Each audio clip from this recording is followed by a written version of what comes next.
अकोल्यातील वऱ्हाडी जत्रा शासकीय प्रदर्शनात नियमभंगाचा धक्कादायक प्रकार समोर आला आहे।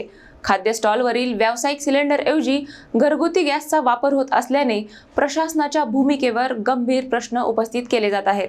अकोला शहरातील पंडित लाल बहादूर शास्त्री क्रीडांगण येथे जिल्हा ग्रामीण विकास यंत्रणेमार्फत उमेद प्रकल्पांतर्गत आयोजित वऱ्हाडी जत्रा प्रदर्शनात नियमांची पायमल्ली झाल्याचा आरोप होत आहे। या शासकीय कार्यक्रमाचे उद्घाटन पालकमंत्री ॲडव्होकेट आकाश फुंडकर यांच्या हस्ते झाले।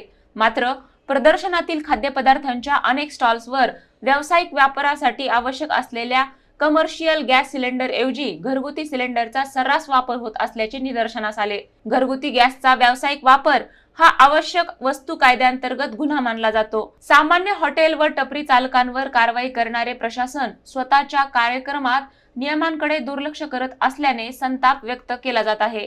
याशिवाय हजारो नागरिक उपस्थित असलेल्या या प्रदर्शनात अग्निसुरक्षेचाही गंभीर प्रश्न निर्माण झाला आहे। अग्निशमन विभागाची परवानगी व सुरक्षा तपासणी झाली का याबाबत प्रशासन मौन बाळगत आहे। संबंधितांवर कारवाई होणार की प्रकरण दडपले जाणार याकडे आता सर्वांचे लक्ष लागले आहे।